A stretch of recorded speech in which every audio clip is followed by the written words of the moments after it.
Without objection. Thank you, Mr. President. Mr. President, today is day 16 of the Schumer shutdown. Democrats have an opportunity to end the charade today. We'll be voting in the next few moments. I expect they won't. Why? Well, for starters, the minority leader believes every day gets better for us. I'm not sure who the us is, but that's what he believes. He must be talking about Democrat leadership, Democrat politicians. Can't be talking about people all across the country, not the people who work every day to keep our country safe, not the federal workers who aren't getting paid. Oh no, he can't be talking about them when he refers to every day gets better for us. What Senator Schumer and Democrats in this body are really saying is this: every day of this Schumer shutdown strengthens their alliances with the far left activist groups. These radicals hold the reins on today's Democrat Party. They're driving the stagecoach. Schumer's not leading this. Jeffries isn't leading it. The people that are driving the stagecoach are the left-wing activists, and they are driving it over the cliff. Let me give you another reason why I suspect Democrats will once again refuse to reopen the government. It's because the far-left activist groups are pressuring the Democrats to keep the government closed until after their radical anti-America rally, which is going to be held this weekend. The rally, which some have labeled the I Hate America rally, is going to take place Saturday, and there'll be rallies in D.C. and across the country. We've just heard from the minority leader on the floor inviting people to attend these rallies, to participate, what I have referred to and others have as the I Hate America rally.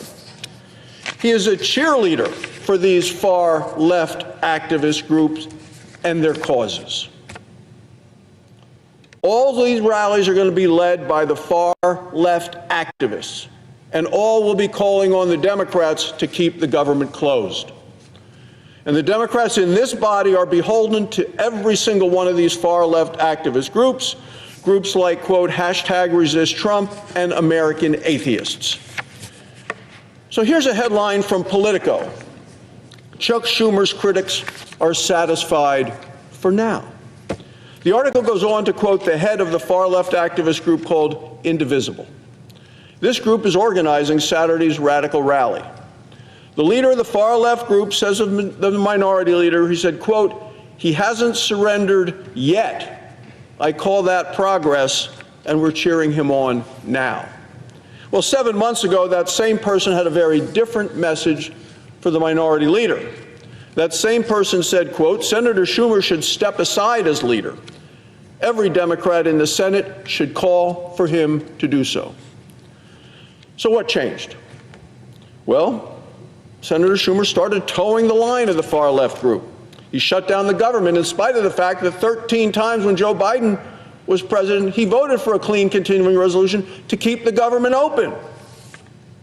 Well, what changed? Well, the minority leader is now the puppet of the radical, extreme, dangerous, scary wing of his party.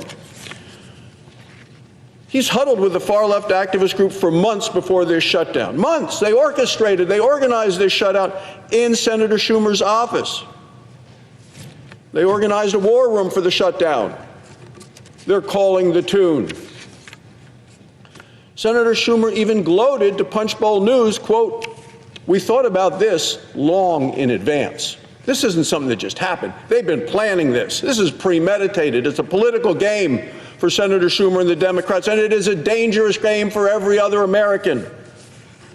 People aren't receiving paychecks because Senate Democrats want to prove their allegiance to the far left.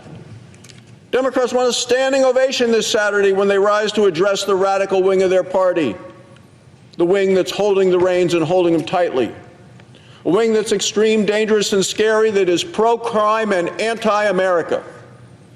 That's what we're facing, Mr. President. Senate Democrats want to be cheered on for holding hostage the paychecks of the TSA agents and air traffic controllers. Meanwhile, Americans are sick and tired of Democrats' dangerous political games. They just want to get back to work. Today, Democrats are going to have an opportunity to prove that they aren't beholden to the far left of the party. We're going to have a vote. We're going to vote on a bipartisan appropriations bill as well to fund the Department of Defense, to fund the warfighters, the troops, the people who keep our nation and our allies safe. Now, Mr. President, this bill has already come through a bipartisan appropriations committee. The vote was 26-3. 26 voted for it, only 3 voted against it. That same bill we're bringing to the floor today. And we're going to see if the Democrats are going to work with us on the bipartisan appropriation bill. They claim they want regular order. They claim they want things to work together. And it's a bill that they have said themselves it's necessary. Now, remember, Senator Schumer last year didn't bring a single appropriations bill to this floor of the Senate, in spite of the fact that 12 bipartisan bills passed out of the committee. He refused to bring any of them to this floor to fund the government when he was majority leader. Wonder who he's going to side with today. Senate Republicans this year have already approved 3 appropriations bills to fund the government. This will be the 4th. Democrats are holding the government hostage. They're holding the American people hostage. Republicans are committed to reopen the government. We are going to vote against that today.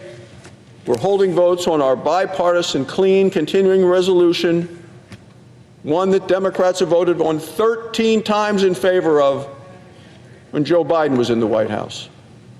Now, I believe that Democrats have an opportunity as well as an obligation to end the Schumer shutdown.